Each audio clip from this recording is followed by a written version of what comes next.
Good morning. It is Friday, December 8th, 2023. I think it's the 8th. It is Friday. So here's our trail. This is early December, so early winter. You can see a little bit of snow on the ground. You can see there's all kinds of water on the trail. All right, returning. Just had to have a phone call with my wife. She's helping her aunt and having some computer issues. So here we go. See that? That's sunshine. We haven't seen that probably in a week and a half maybe. So it's very nice.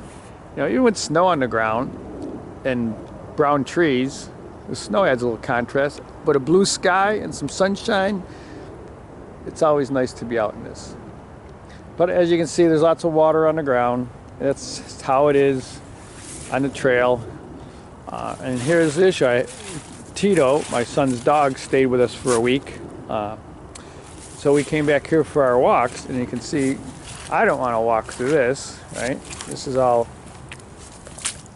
puddles, right? The dog didn't want to walk through that. So we have our boardwalk here, but it's all covered with leaves and grass. So you can see I did start to try to clean off a little bit of this to see where to walk, because it's really kind of hard to tell. So that's the plan. We have brought with us a couple of different types of rakes and a pickaxe. Yeah, pickaxe, is that what it's called? It's not an axe, so it's a pick. I don't know what it's called. But anyways, we're going to try to clean off some of the leaves in an efficient manner just to see where to walk. And then that will also allow us to get our cart farther down the trail to do more work. Alright, so using this rake here, went pretty quick for most of it. You can see that we've got the leaves off, so now at least you can tell where the boards are to walk. And we had reset some of these in the summertime, so we went here. So now we're going to clean off the other side, because over here there's a track too that matches the wheels on the cart. So we'll clean that off.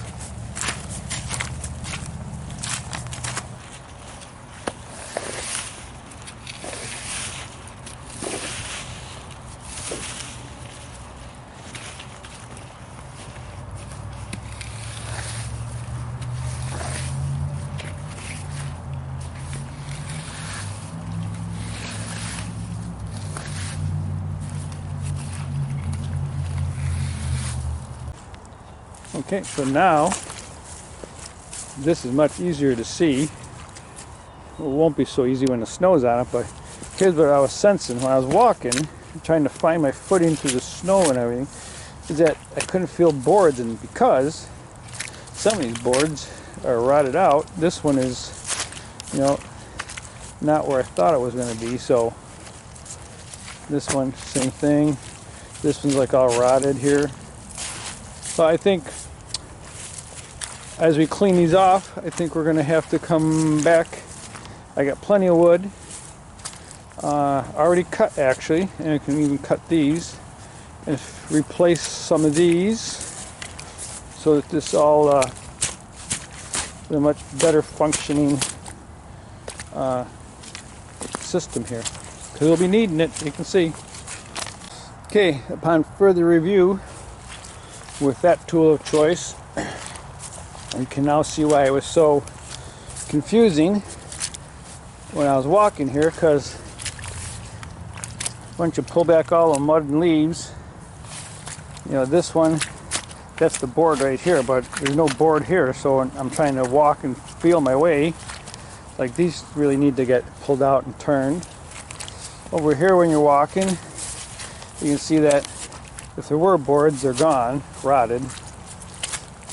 Over here, same thing. And there's just some that have completely gone. And this one here is turned sideways. Yeah, so all these in here were like the original thought, and it didn't include the sideboards for the trailer. It was just to use up some old logs that were in the yard to make a walking path through this very muddy section for a good chunk of the year. So I wasn't really concerned about the width or anything. I just wanted to be able to walk, and that's going probably on 10 years. So farther down, we did start to do a more structured approach with different wood with the sideboard. So I think, you know, I can pull that cart down here, right? I can just feel like I'm walking, I'm sliding all over, the boards are soggy. But at some point, these things need to get, this section needs to get redone. What's my plan? Let me ponder. Okay, so here's a conundrum.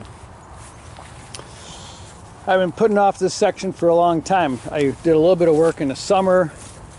I pulled up the sideboards, put some, there's a big pile of wood chips there to kind of level and bring those up and even. And I knew that this was an issue, but I didn't want to deal with it at the time. One, because it's dry and hot. Ground's hard and it's hot and I'm sweating and it's buggy. This time of year is good in the spring because these are self-leveling times, right? You put a board down, step on it, it just sinks in the mud. I don't have to like try to level it so it's not wobbling. It's just self-leveling. So this is the time to do it. So I could start pulling these up and work on this section. It's been a known that that's going to have to happen sometime. But I do like to walk down this way, and I will like to ski down this way.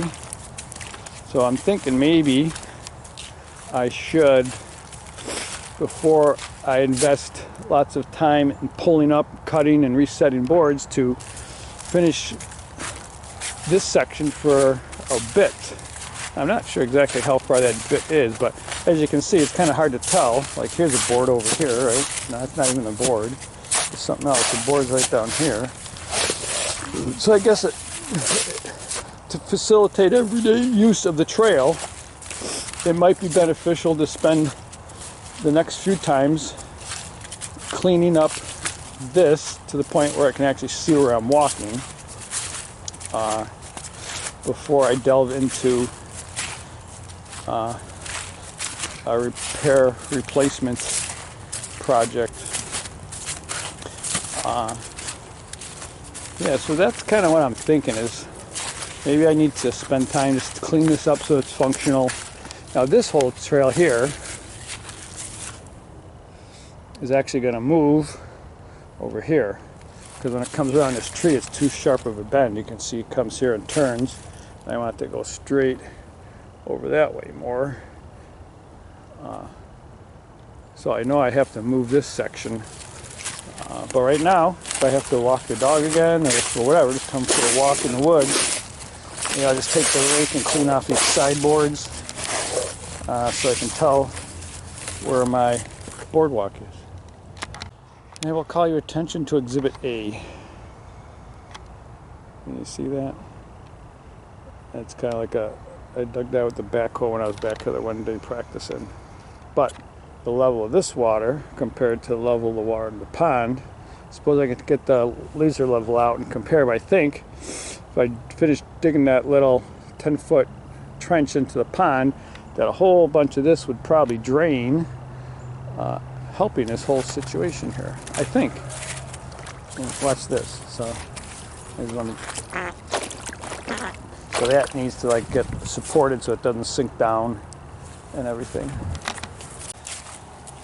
Yes, so I'm thinking, as the universe and the stars allow, that I will continue cleaning off the boards, the sideboards, because that kind of indicates where I need to step and where the wheels of the cart have to go. And I will clean that off to facilitate daily usage. And then we'll start thinking about what trees I'm going to pull. There's a whole bunch of dead trees over in the other section that I can pull and start cutting. 2-inch. These flats in here are 2-inch thick flats by, I think they're like 24, 18. Maybe they're 18 flats. 18 by 2-inch flats. Start getting some wood cut, so when I do start pulling them up, I have a supply of lumber to put in there. All right, so here we have this tree that came down a while. It was pretty rotten. There's a tree laying on the ground over here that's been there a while. Not structurally sound wood, but would probably be suitable for boardwalk. And back here, there's an ash tree that came down. You know, we can pull that out and cut it up into a 2-inch thick planks, and then we can cut those to, I'll remeasure, I think they're 18-inch long, and then we'll have a supply when we start reworking.